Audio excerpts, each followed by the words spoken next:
1/3 que se dan trabajo solos, ¿no? Y lo que hacemos desde el Ministerio de Agricultura o desde el Estado es regular, proponer esa producción, ¿no?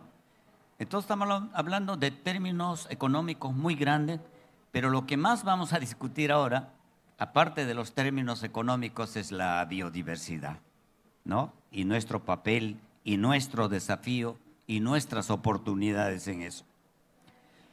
Y cuando estamos hablando de la alimentación, estamos hablando también de sectores que son muy importantes. Estamos hablando de la agricultura familiar, pero al mismo tiempo estamos hablando de la agroimportación y de la agroexportación. Pero esos otros dos nos interesa, sí nos interesa, porque son parte de la economía, pero lo que más nos trae en este momento es precisamente ese contexto donde está la pequeña agricultura. Y quiero destacar el avance del sector agricultura con relación a las contribuciones determinadas a nivel nacional, a los cuales denominamos en el Perú como nuestro desafío climático, esto que le denominamos los NDC, ¿no? Y el Ministerio de Agricultura y Riego en el Perú implementa sus 24 medidas NDC orientadas en 4 componentes a fin de garantizar la viabilidad de los sistemas productivos, la seguridad alimentaria y nutricional. Ahí jugamos con 2 desafíos. Uno, la seguridad alimentaria, y otra, que casi imposible hablar en estos tiempos, de la soberanía alimentaria, que es parte de nuestra estrategia, ¿no? Porque nuestra alimentación básicamente en un país centro de origen como es el Perú, tiene también como política y como estrategia que en algún momento podamos adquirir esto que en estos tiempos de crisis y de guerra, las soberanías alimentarias también son una forma de seguridad para alimentar nuestros pueblos. En esta línea se reconocen los sistemas agropecuarios que focalizan en la agrobiodiversidad, los cuales son necesarios para incrementar la resiliencia de los cultivos frente al cambio climático. Para ello se ha contado con el apoyo del proyecto Andes Resilientes, y también quiero agradecer a ABINA, ¿no?, que han complementado los esfuerzos en las zonas altoandinas vulnerables ante los peligros asociados al cambio climático. Estamos seguros que durante esta sesión de intercambio de experiencias de conservación de la agrobiodiversidad en las comunidades de los Andes permitan conocer y entender los avances, los desafíos y los casos de éxitos de la implementación de medidas de adaptación al cambio climático para continuar impulsando con sentido de urgencia y ambición la acción frente al cambio climático en el marco del desarrollo sostenible. Eso es, y ojalá que esta reunión tenga éxito y los resultados estaremos compartiendo con cada uno de ustedes. Y agradecer vuestra presencia, decirles muchas gracias y también disculparme, como ya lo ha dicho Andrés, para poder este evento que nos ha traído no solamente del Perú, sino de todo el mundo, también nos ha permitido otro tipo de relaciones, otro tipo de encuentros, y por lo tanto me voy a disculpar para poder atender también otras responsabilidades. Muchas gracias.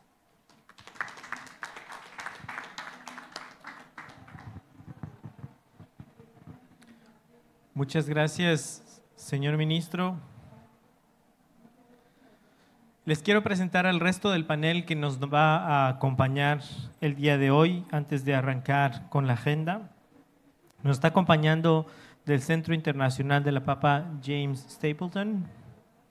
Nos acompaña también de Biodiversity for Food and Agriculture, de CIAT, Carlo Fada. director de Recursos Genéticos del Instituto Nacional de Innovación Agraria INIA de Midagri, Carlos Amasifuen, y nos acompaña también de la Autoridad Plurinacional de la Madre Tierra, Germán Quispe, de Bolivia.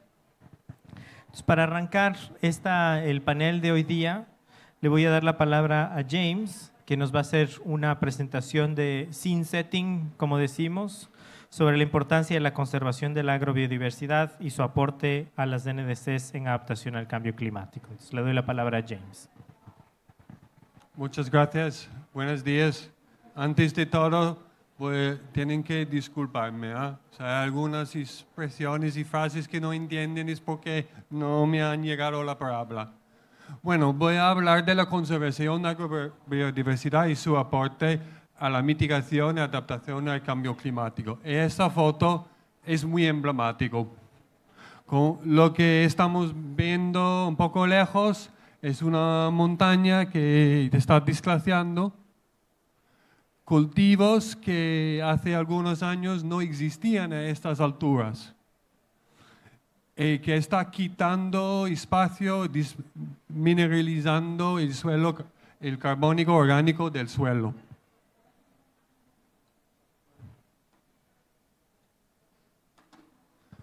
¿Qué es la agrodiversidad? ¿Qué es la agrodiversidad del Perú? ¿Qué es la agrodiversidad? Lo vemos en los Andes. Está todo caracterizado por esta agrodiversidad, por los extremos climáticos que hay en la zona, por los microclimas que nos han dado una diversidad de especies y variedades maravillosa. Especies de comida que son subutilizados, que van a ser los alimentos del futuro cuando hablamos de la diversificación de las dietas, de la diversidad de los parentes silvestres, que nos da el mejoramiento, características de las plantas por sobrevivir al cambio climático, que nos dan los cultivos medicinales, los sistemas ingeniosos que se han creado durante los años las comunidades indígenas, como las terrazas, que da la posibilidad de crear cultivar diferentes variedades en diferentes lugares. Es sobre todo el conocimiento indígena que está asociado, que estas prácticas que son central a nuestra capacidad de adaptar y mitigar al cambio climático. Y ahí nos vemos un poco algunos de los cultivos, ¿no? Algunos de los cultivos silvestres que están amarillo, el cactus, los algas, que son los únicos pocos algas que se puede comer, y los animales, los diferentes cameliados, creo que se llaman cameliados. Gracias, Carlos. Que dan la agricultura de los cameliados, que dan la posibilidad de asegurar que el carbón orgánico se queda en el suelo. Hay dos puntos de vista cuando estamos hablando de la agrobiodiversidad. Uno que dice que nos va a crear la resiliencia, la diversificación, que nos da, que son los animales y las plantas más fuertes que van a sobrevivir, que nos da la posibilidad de mitigar el cambio climático, y el otro lado que dice que con el cambio climático nos va a acabar con todo, que no va a sobrevivir nada, y que los parentes silvestres que tienen un espacio muy limitado por cultivar es demasiado pequeño. Yo creo que en realidad el resultado depende de nuestras acciones. Cuando hablamos de la vulnerabilidad, es exactamente donde estaba la agrobiodiversidad, no está acá. Está acá porque es muy vulnerable. Es vulnerable porque en su 80-90% depende de las lluvias. Cuando estamos hablando de la alta andina, no hay irrigación al más alto de los 3.000 metros. Estamos hablando de la estacionalidad que cada vez es menos regular, menos perceptible. Hay una incidencia más frecuente de helados, sequías, diferentes tipos. Y último, una ampliación de las plagas y las enfermedades. El clima se vuelve más caliente, las plagas se mueven hacia el clima, la agricultura la sigue, hay una mineralización del carbón orgánico y una aceleración al cambio climático. Y yo quería fijarme un poco aquí también, esta área que está susceptible a las heladas, que ya está correspondiendo también a los Andes. Y cuando miramos el resultado, cómo se han ido diferentes plantas, las variedades, era el mismo problema de una helada que ha llegado así.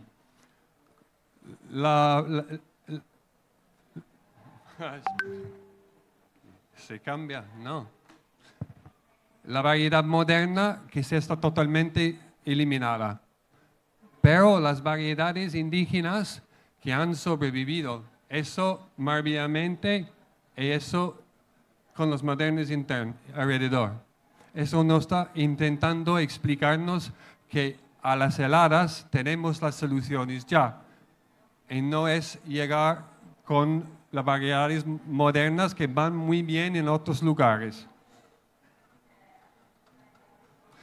Quería un momento también para, esto no solamente es una cuestión de cultivos o animales o ambiente, pero también personas.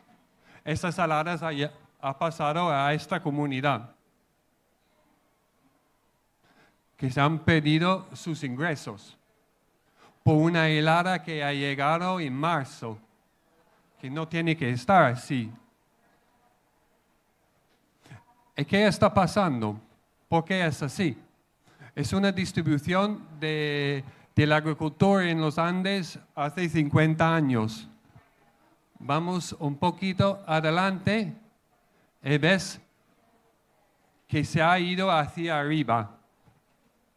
¿Cuánto arriba? En 50 años estamos hablando de una agricultura que ha ido 300 metros más alto. ¿Qué está pasando? Se vuelve más caliente, la tierra se puede utilizar, se va a hacer la agricultura, un cierto tipo de agricultura. El suelo se muere, pero el problema es, estamos llegando al punto más alto. Las montañas tienen un punto más alto. ¿Y por qué es problemática? Porque más alto que nos vamos, más concentrado es el carbón orgánico. De hecho, se habla mucho de los Amazonas y de la foresta amazónica, pero en algunos puntos de los Andes la cantidad por metro por cubo es tan alto de carbón orgánica en el suelo que está en las forestas orgánicas. Pero desfortunadamente no se habla tanto de los Andes. Y también por una producción insostenible de algunos cultivos, que se llaman en inglés los boom crops, ¿no? Que hay mucha demanda que viene de todo el mundo y que se acelera el uso de la tierra, de mineralización de la tierra, y luego pasa, pero lo que se ha destruido es la posibilidad de reparar. Los Andes es un lugar de increíble complejidad. Tiene 80 de los 130 diferentes grupos climáticos en el mundo. Una biodiversidad increíble. Entonces, no hay soluciones, como dicen en inglés, there's no bullet solution. No hay soluciones, no hay una panacea, pero hay un menú de panaceas, hay un menú de soluciones. Ese menú de soluciones que se habla mucho en estos días, se habla de información climática, súper importante. Se habla del agua, que el problema del agua, pero también la agrobiodiversidad, las plantas y los paisajes. La rotación en los paisajes que se hace en los Andes desde hace siglos es una manera muy fuerte por asegurar que el carbón orgánico se queda en la tierra y no se sale. Quiero mostrarles algunos ejemplos y termino. No son tan complicados. Esta diversificación del paisaje, la integración de los árboles para asegurar el almacenamiento del carbón. Añadiendo la plantación de eucaliptus, se ve que hay un almacenamiento de carbón orgánico muy alto, no solo en el árbol, pero también en el suelo, que mejora, por su parte, mejora la salud del suelo. Fertilización de los redes de semillas. Eso es súper importante. Parece un gráfico un poco complicado, pero lo que está diciendo, si ve los puntos más importantes de distribución de semilla, que en situaciones de estrés se contraen, pero lo que queda es esta magnífica descentralización de distribución de semilla. Algunas personas piensan que ignoran estas soluciones tradicionales porque son consideradas no productivas, pero no es verdad. Aumentan la resiliencia. Lo que estoy intentando decir, hay que trabajar con los sistemas que existen, no crear otros sistemas, pero mejorar lo que hay. Por ejemplo, en esta investigación se ha dado cuenta que los caministas y las ferias rurales eran un punto de diseminación de semilla. Era una manera de aumentar la resiliencia de las comunidades usando lo que ellos han siempre usado, no creando algo pensando que la solución es en otro lugar. También trabajando con las comunidades para la selección de las variedades, usando su conocimiento de clima, de los problemas, de los gustos.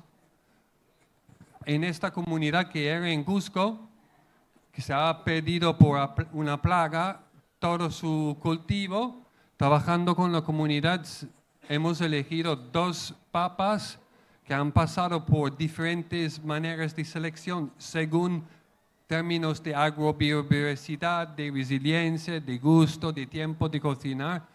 El uso de esas diversidades son muy altos en estas áreas porque era respondiendo a la demanda de la comunidad.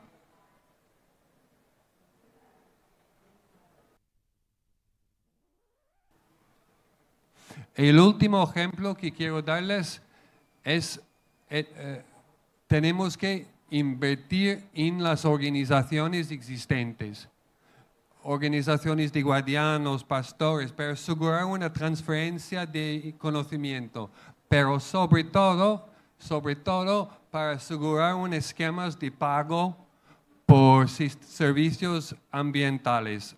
¿Cómo hacemos un business model? Nosotros tenemos un ejemplo con una organización Aguapan, en que hay 2 empresas holandesas que inviertan en esta comunidad por conservar y diseminar la semilla, por conservar la agrobiodiversidad. Hay 2 otras empresas que quieren invertir, pero hay otros modelos de agricultura de camelidos, ¿no? Hay muchos otros modelos, pero tenemos que juntar, no podemos trabajar con cada agricultor, ¿no? Porque es tan complicado, las empresas no lo quieren. Juntar, refortilizar las comunidades. El último y termino. Tengo 4 puntos de reflexión. Uno es, la agrobiodiversidad es una parte tan importante como el agua, como la información climática. Nos da la clave por el futuro. Necesitamos innovaciones para el monitoreo de la biodiversidad. ¿Cómo sabemos que es su uso y su conservación? Pero sobre todo fomentar incentivos. Incentivos son modelos de business. La tercera es que la ciencia, el desarrollo tiene que empezar a partir del conocimiento de las comunidades. No puede ser una sobreimposición porque no es durable. El último es el diálogo entre las generaciones de guardianos y los jóvenes. No hay el ministro en este momento, pero las escuelas son un punto muy bueno por empezar. La única cosa que me queda es dar las gracias al grupo Yanaque, a Guapán, el Centro Internacional de la Papa, y la Alianza de Biodiversidad Internacional ASIAT. Gracias.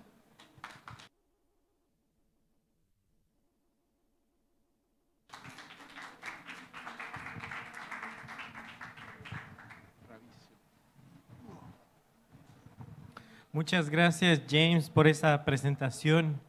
Creo que es esencial tener esa reflexión de cómo la agrobiodiversidad tiene un rol importantísimo en la lucha contra el cambio climático y de que hay tanto un proceso de siembra como de consumo responsable en el que todos tenemos también un rol. Para seguir con nuestra agenda, vamos a presentar un video acerca de experiencias de conservación de la agrobiodiversidad en los Andes. Sé que nos están siguiendo también desde las redes sociales y nos están viendo en transmisión en vivo, entonces muchos saludos para las personas que nos acompañan también desde Perú. Y seguimos tal vez con el video, no sé si lo tenemos.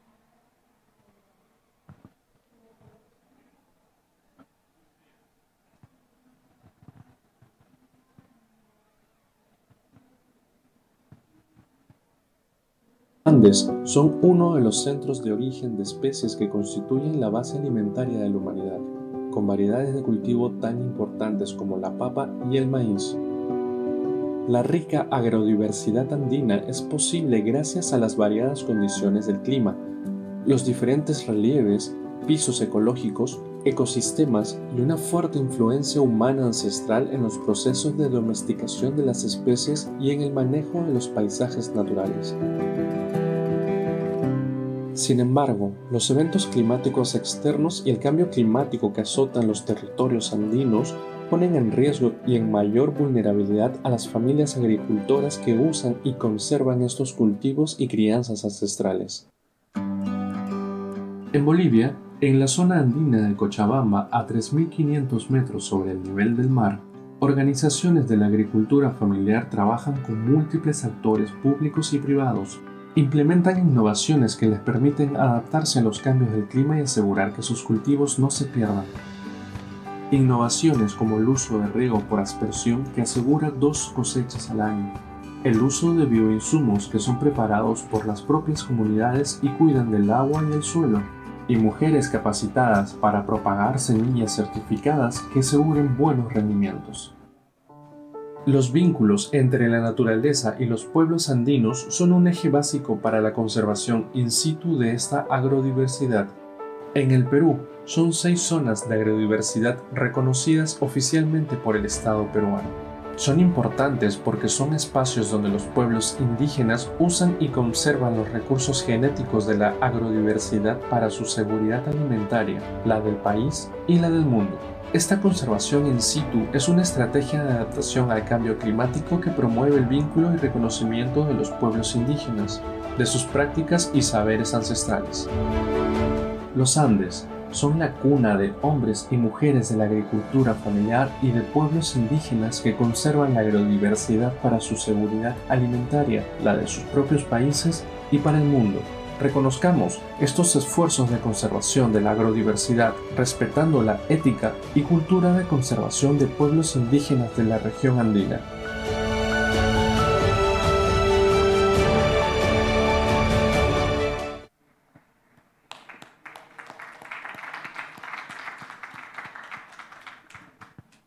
Me da mucho gusto ver esos espacios. Yo reconozco todos esos como paisajes en los que he crecido. Entonces me genera alegría. Quiero ahora darle la palabra a Carlos. Carlos nos va a contar sobre algunas experiencias de conservación in situ de los recursos genéticos de la agrobiodiversidad nativa, en las zonas de agrobiodiversidad en Perú. Entonces, Carlos, te doy la palabra. Gracias. Bueno, buenas tardes con todos.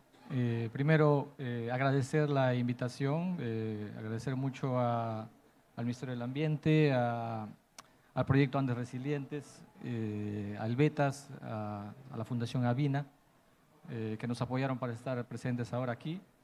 Y justamente para compartir un poco esta experiencia que ya se ha ido hablando quizás de manera, dando algunos mensajes a través del ministro y de la presentación que se hizo anteriormente, ¿no? En el Perú, desde el año 2016, se reglamentó la formalización del reconocimiento de zonas de agrobiodiversidad a través de un decreto supremo, el 020 del MINAGRI, del Ministerio de Agricultura y Riego en ese momento, mediante el cual se promovía el reconocimiento de espacios geográficos donde se mantuviera una gran riqueza en agrobiodiversidad nativa y lógicamente está asociada a los conocimientos tradicionales de los pueblos indígenas, así como a la calidad de los agroecosistemas en donde están presentes estos pueblos y esta agrobiodiversidad, con la finalidad, primero, de reconocer esa gran labor. Ya se mencionó que en nuestro país, en el Perú, un alto porcentaje de la agricultura pues, es familiar y se desarrolla en este tipo de espacios, ¿no? Y muchas veces sin quizás tener todo el apoyo necesario que necesitarían estos productores de estos pueblos, ¿no? Entonces, desde el 2016 se promueve el reconocimiento de estas zonas, primero para dar esa visibilidad a estos territorios y luego buscar, incentivar, mejorar las condiciones en las cuales desarrollan estas actividades, ¿no? De manera tal que contribuya a que se siga conservando esta agrobiodiversidad, generando beneficios para estos pueblos que lo hacen posible. Bueno, en el video también se habló de las zonas que han sido reconocidas al momento. Desde el 2019, octubre del 2019, que se reconoció la primera zona, a la fecha tenemos 6 zonas reconocidas que hacen un poquito más de casi 90.000 hectáreas de territorios de pueblos indígenas. Y actualmente se está promoviendo el reconocimiento de otras 3 zonas. Y existe el interés de otras comunidades a nivel nacional de que sus territorios puedan ser reconocidos bajo esta denominación. Por ejemplo, ahí vemos en la imagen, esa es la primera zona denominada Andenes de Cuyocuyo, que se encuentra en la parte altoandina, en Puno, en el sur del país, donde hay mucha... que se caracteriza principalmente por una gran diversidad de tuberosas, ¿no? Bueno, esta propuesta, ahí por ejemplo vemos algunas imágenes de las diferentes zonas que han sido reconocidas actualmente, todas ellas hasta el momento en la zona andina. Sin embargo, la iniciativa tiene un alcance nacional, es decir, también involucra a la región amazónica y costera. Como es una iniciativa que digamos está en sus primeros pasos, aún no hemos tenido la oportunidad de reconocer espacios en la zona amazónica y costera, pero existe el interés ya de algunas comunidades y estamos en ese proceso también.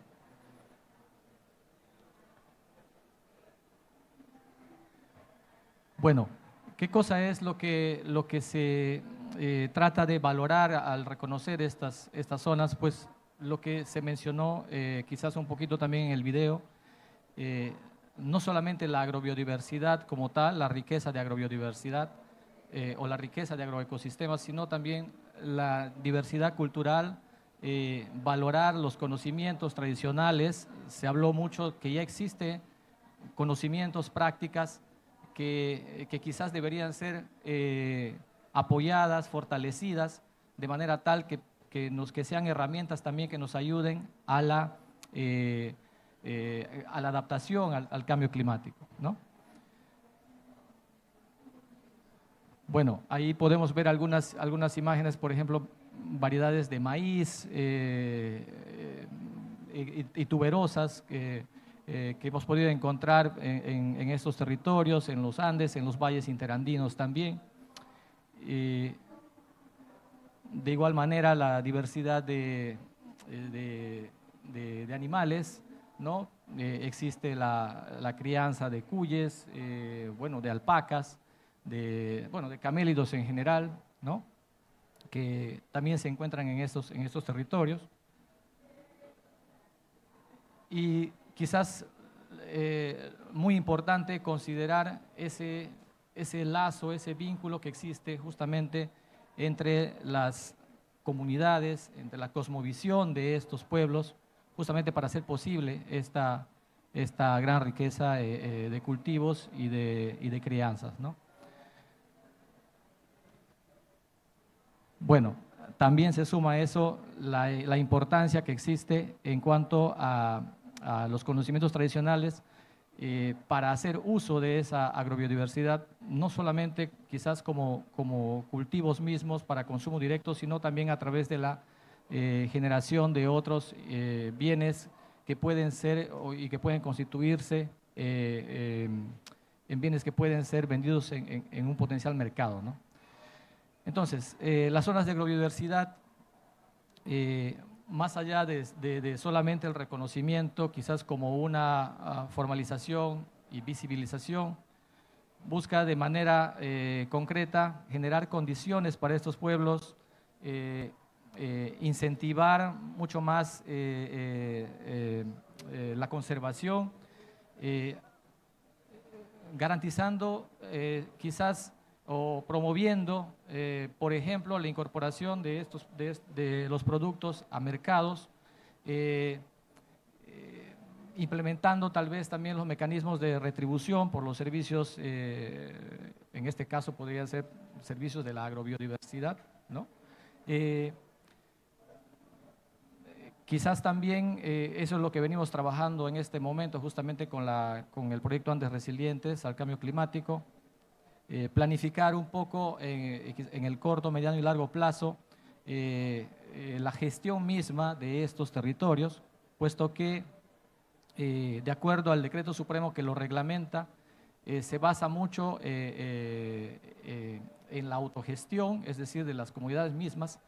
Sin embargo, estas comunidades necesitan lógicamente el acompañamiento permanente de las instituciones que están involucradas en el sector. Y desde el Ministerio de Agricultura, por ejemplo, se viene ya trabajando de manera mucho más cercana, prioritaria, sobre esos territorios, ¿no?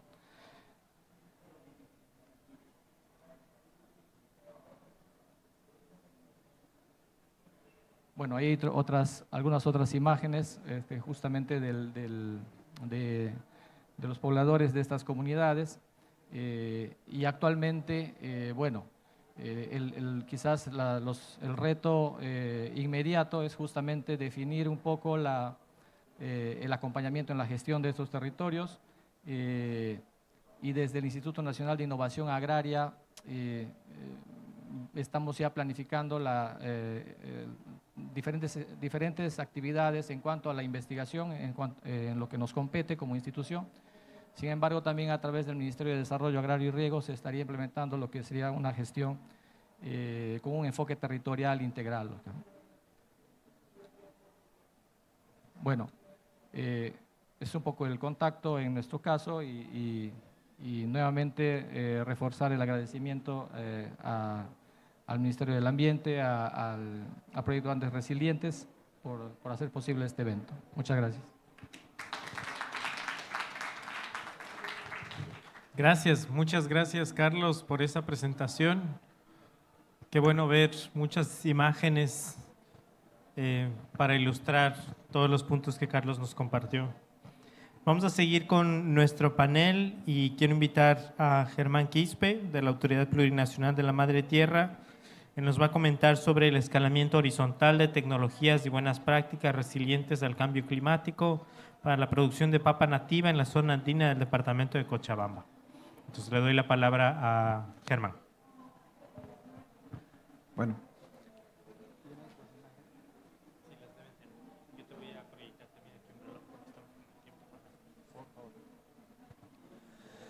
Bueno, muchas gracias Andrés y bueno, a todos los panelistas y a todos los presentes. Bueno, soy de la Autoridad Plurinacional de Madre Tierra, que está bajo tuición del Ministerio de Medio Ambiente y Agua en Bolivia. Y la Autoridad Plurinacional de Madre Tierra tiene 3 mecanismos que son mecanismo conjunto, mitigación y adaptación.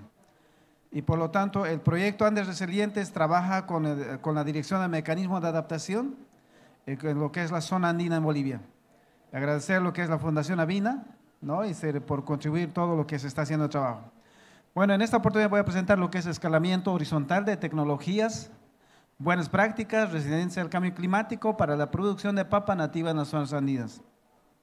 Si en la figura podemos verlo, las variedades de papas que tenemos, en Bolivia como en Perú, hay bastantes variedades, que obviamente es originario la papa de ese sector, y es una diversidad genética que se tiene hoy en día para poder tener la resiliencia al cambio climático.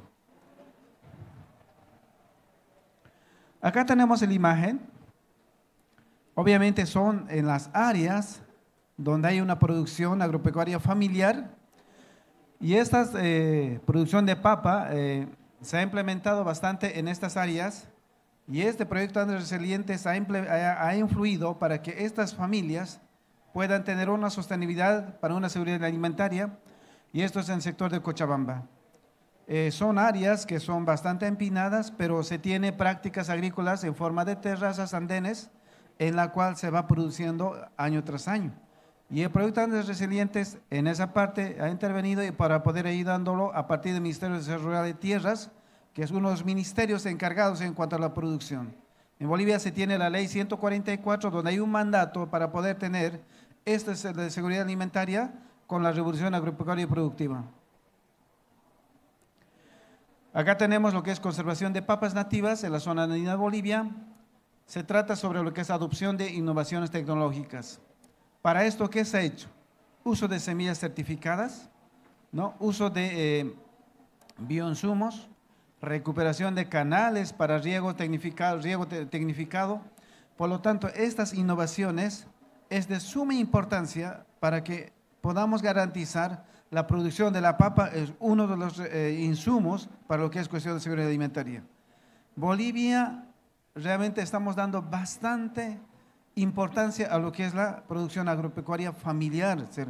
La producción familiar es la que garantiza. Se tiene un estudio en Bolivia, un poquito que se puede mandar. Hay un libro que se llama De la tierra al plato. Se ha hecho un estudio, las empresas, cómo coadyuvan a las ciudades y la producción familiar, cómo coadyuva a las ciudades. Un 75% de producción es de la cuestión familiar. Entonces, por todo eso, y con la tecnología que se tiene, con los saberes ancestrales, con la diversidad genética que se tiene, se está apuntando pues a lo que es poder afrontar esta cuestión del cambio climático. Esta COP mismo, para nosotros es de suma importancia, para poder paliarlo, que esta producción puede seguir adelante. Ahí tenemos estas lindas variedades. Imagínense, ¿quién no pudiera contar con este tipo de variedad en su plato, ¿no? Son variedades muy exquisitas. Es decir, son producciones con bioinsumos locales que no se utiliza para esta producción, por ejemplo, lo que son agroquímicos. Porque normalmente los agroquímicos tienen pues poder residual, y la cual en cambio lo que son bioinsumos no es de esa forma, ¿no? Entonces, es uno de los factores muy importantes para nosotros en Bolivia que estamos haciendo así. Ahí tenemos lo que es en Cochabamba, que las mismas hermanas, en este caso lo que es género se prioriza. Realmente las mujeres son los que afrontan esta cuestión del cambio climático. Ellas son, las que se quedan con sus niños, niñas, y lo más que todo por cuestión este cambio climático, el varón normalmente migra a trabajar temporalmente, pero las que se quedan son las mujeres y ellos son los que capacitan todavía, hacen una réplica. A partir del proyecto Andes Resiliente se les ha capacitado, pero ellos después empiezan a replicarlos. Entonces estamos en un escalamiento. En mismo ejecución de proyectos tenemos hoy en día escalamiento, más adelante lo vemos. Ahí tenemos, por ejemplo, a una de las hermanas que aprendió a fumigar, prepararse todo lo que es en cuestión de bioinsumos para poder fumigarlo en cuestión de lo que son plagas, para poder atenuarlo y así tener la producción. Y realmente esto es muy importante en Bolivia, ¿para qué? Para que esta forma de prácticas, para que nos ayude en cuestión de cambio climático. Ahí tenemos las hermanas, ¿no? Se reposando para la cuestión de sus cultivos en lugares donde se tiene que implementar. Se trata de un fortalecimiento de la seguridad alimentaria, de oportunidades andinas, ¿no? Que han mejorado los ingresos. Realmente estas familias hoy en día se ha visto un nivel de aumento del nivel de vida. ¿Por qué? Porque están garantizados. Tienen realmente la seguridad alimentaria ellos. Fíjense, hay diferentes variedades, al final todavía han convertido un valor agregado, ¿no? Es decir, la imaginación, la habilidad que tienen estas familias, ¿no? Han ido escalando. Hoy en día se cuenta con este tipo de productos y en los talleres que se ha ido mostrando y en las ferias que se ha ido organizando en Bolivia se ha podido mostrarlo. Acá también tenemos, por ejemplo, hay en una feria, lo que es de organización, lo que es una comunidad de Bartolina Sisa, han ido mostrando. Y ha sido unas actividades muy importantes en Bolivia, en la cual se han mostrado diferentes variedades genéticas de los cultivos de papa, como se cuenta en Bolivia. Y ahí tenemos, por ejemplo, lo que es la comunidad Gran Pumini. Igual, de esa forma, los de la organización de lo que es Bartolina Sisa en Bolivia han ido mostrándolo, porque ellos han facilitado la organización y las familias han podido mostrarlo, diferentes variedades y cómo ha ido innovando lo que es Proyecto Andes Resiliente. Bueno, ahí tenemos un escalamiento. Primero lo que se ha hecho en Bolivia es conservación de papas nativas en la zona andina de Bolivia, pero luego hemos hecho lo que es Programa Nacional de Tubérculos de Papa y Raíces 2021-25. Este proyecto, este programa nacional, hoy en día está en plena ejecución. Una cosa bien importante que ha pasado. Primero, el proyecto Andes Resiliente ha capacitado, ha incentivado cómo se tiene que hacer, y el Ministerio de Desarrollo Rural de Tierras, en base a eso, todo lo que ha sido insumos, se ha proyectado lo que es Programa Nacional de Tubérculos. Este programa tiene garantizado su financiamiento hasta 2025. ¿Esto para qué? Para las familias que son en esas áreas que viven en cuestión de lo que son cultivos de papa. Actualmente, desde la Autoridad de Protección Madre Tierra, estamos en proceso de elaboración de lo que es Programa de Resiliencia de Sistemas de Vida para la Seguridad Alimentaria con Soberanía. Ha habido un escalamiento de poco a poco y estamos llegando. Y estamos justamente para poder coadyuvar a las familias que tienen que están sufriendo esta cuestión de cambio climático, ¿no? Y por lo tanto, si nos damos de cuenta, hay un escalamiento. De poco se ha empezado, ahora estamos llegando identificando a partir de una información de vulnerabilidad al cambio climático, en esas áreas poder ayudarlos, que estas familias no puedan sufrirlo, el impacto tan fuerte que tendría que ser. Por eso nosotros llamamos la resiliencia, ¿no? De prepararlo a la población, de que no tiene que ser pues traumático esto. Entonces, todo esto Andes Resiliente ha facilitado y estamos trabajando y agradecidos nosotros como Bolivia, desde la Autoridad Profesional de Tierra, el Ministerio de Desarrollo de Tierras. Allá la hermana María es la que coordina con nosotros y constantemente, ¿no? Y por lo tanto sede que tiene el Betas en Perú, ¿no? Y la Vina nos coadyuva también en eso, lo que es, este proyecto es pues de 3 países, es de Bolivia, Perú y Ecuador. Y por lo tanto hemos tenido un taller en Perú, en el cual también se ha mostrado este proyecto y cómo se ha ido escalando. Eso es lo que quiero mostrarles, sería mucho hablar y muchas gracias por esta oportunidad.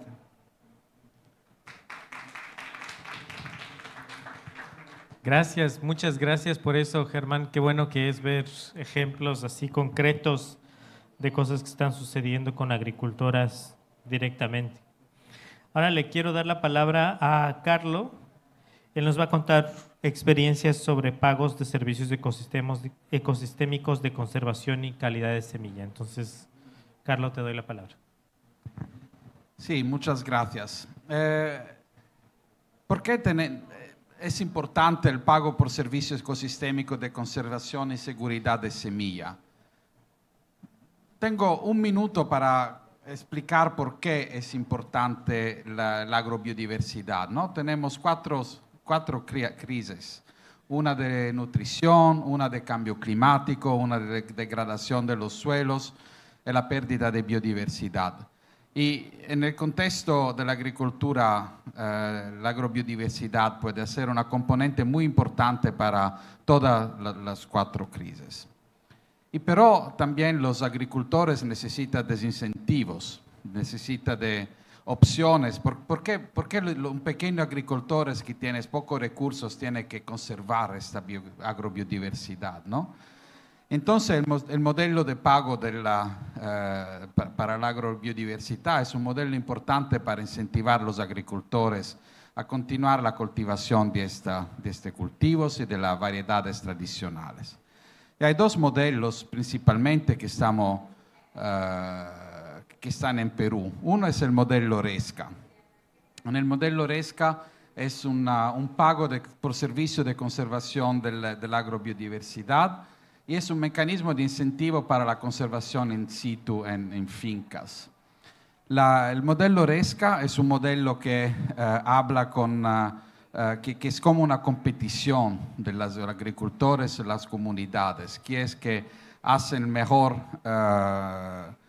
actividad de conservación. Entonces hay una parte de priorización, hay una licitación competitiva para minimizar los costes de intervención, hay una contabilidad transparente no solo de los criterios de costo y efectividad, sino también de los criterios de equidad social, recompensas condicionales pagadas en especies a nivel de grupo, porque eso es un intervento a nivel comunitario.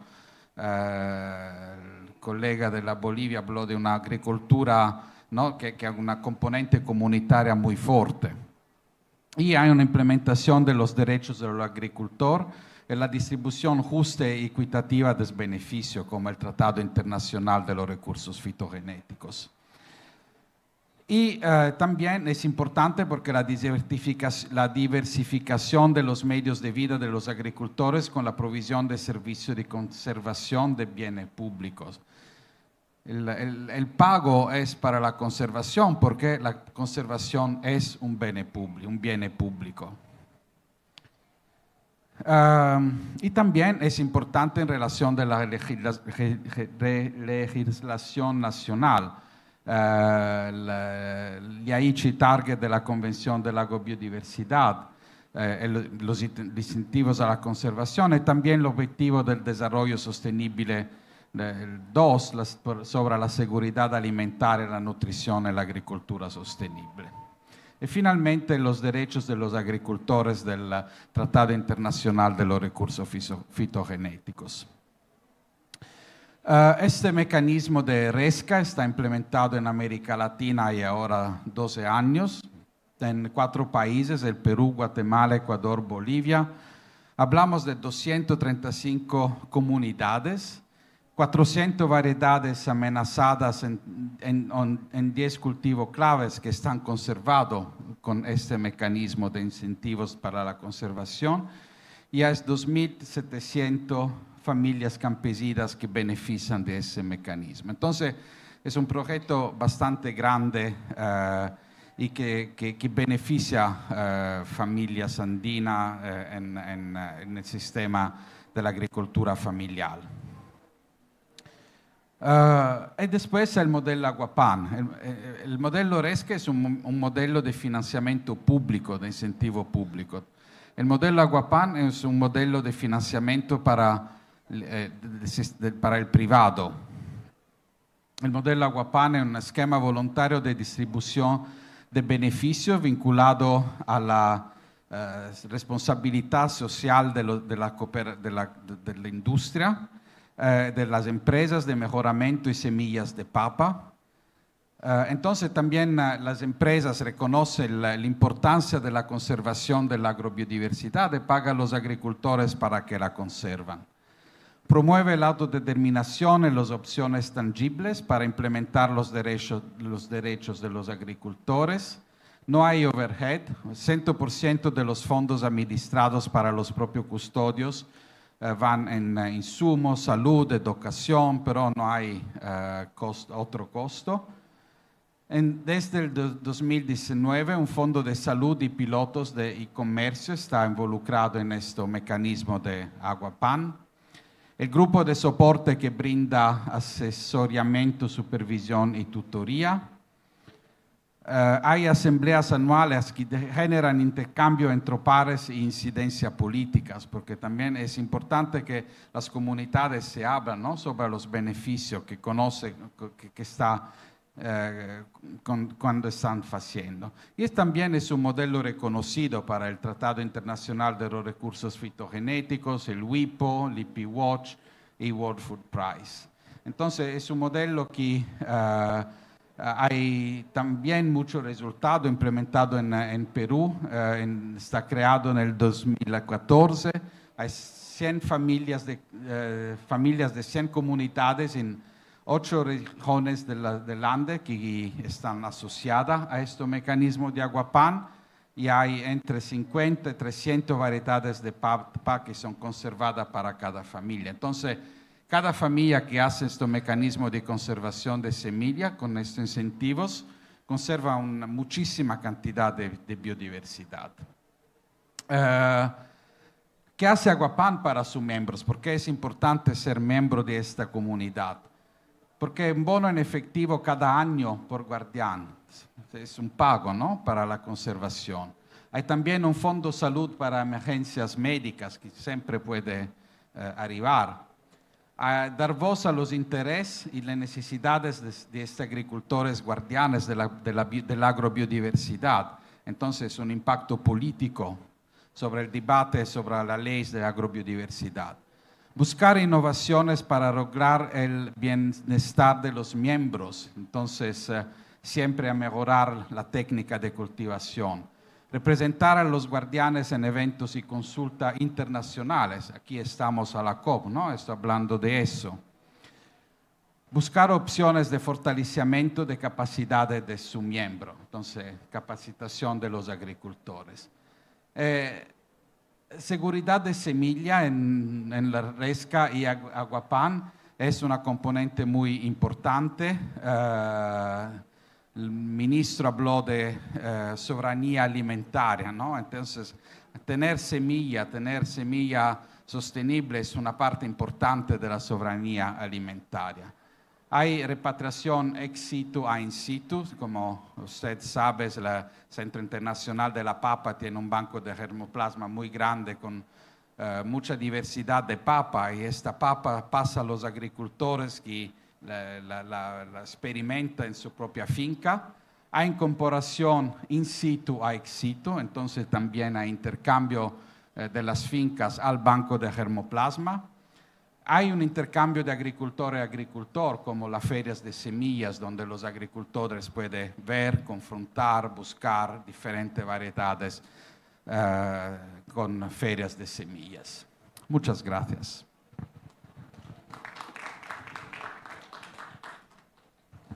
Gracias, muchas gracias, Carlos. Sé que estamos con el tiempo encima, pero quisiera tomarnos tal vez unos 5 minutos más para invitarles a nuestros panelistas aquí al frente, poder tener una conversación sobre cómo todo esto que hemos escuchado en cada presentación se une. Entonces tal vez invitarles a Carlos y Germán que puedan pasar al frente. Yo quisiera hacerles una pregunta a cada uno, tal vez e invitarles también a comentar sobre las preguntas del resto. Eso sí, tal vez también estar conscientes de que estamos un poco pasándonos del tiempo, entonces si es que pueden tratar de ser cortos en sus respuestas sería muy útil. Entonces, tal vez comenzando con Carlos, hemos escuchado mucho de las zonas de agrobiodiversidad, pero creo que sería útil tal vez también escuchar para aquellos que nos acompañan y que son nuevos con esta terminología, qué es una zona de agrobiodiversidad, por qué es importante y cuáles son los beneficios de tener estas zonas.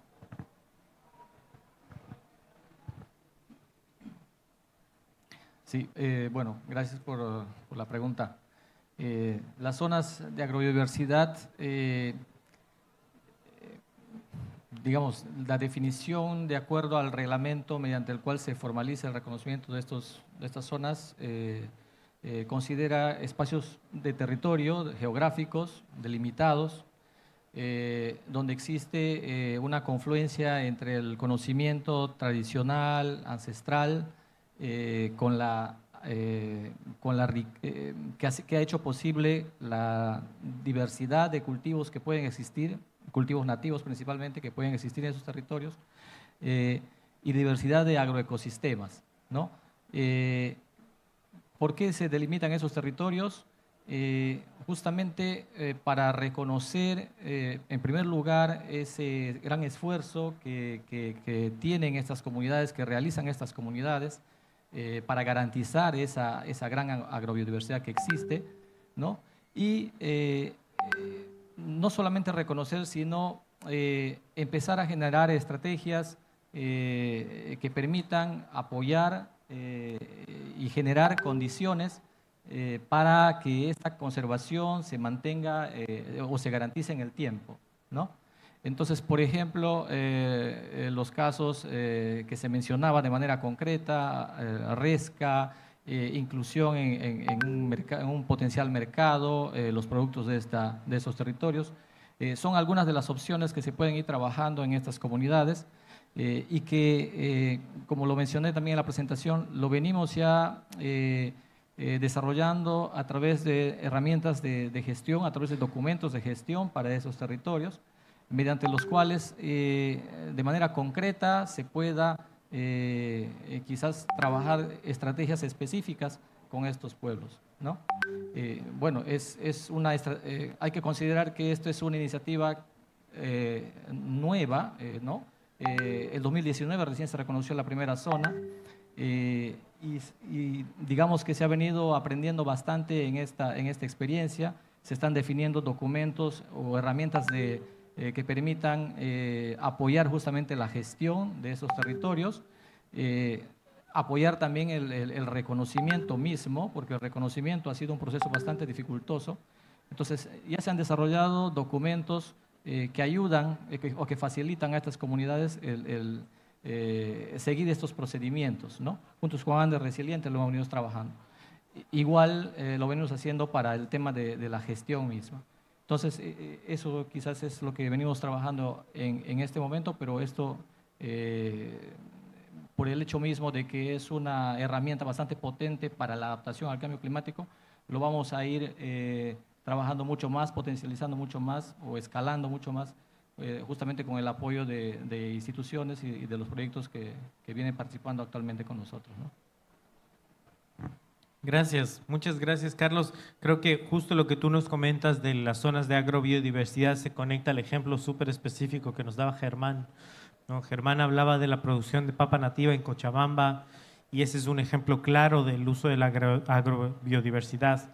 Entonces, Germán, yo quisiera preguntarte ¿por qué es importante la producción de papa nativa en Cochabamba? ¿Qué se ha aprendido al respecto? ¿Qué es lo que puedes resaltar sobre esa experiencia? Muchas gracias. Bueno, al hablar de la papa nativa, estamos hablando también de lo que es los saberes ancestrales, ¿no? Es decir, si estas variedades, como en otros países, se desapareciera, estaríamos en uno de los factores con desventaja, ¿no? Porque estas papas que tenemos es una diversidad y son adaptadas para diferentes tipos y épocas y a diferentes climas, a diferentes altitudes. Y eso significa lo que es la diversidad genética de lo que es cuestión de papa. Y por lo tanto, pues para nosotros en Bolivia, esta experiencia que se ha hecho en Cochabamba es como un laboratorio.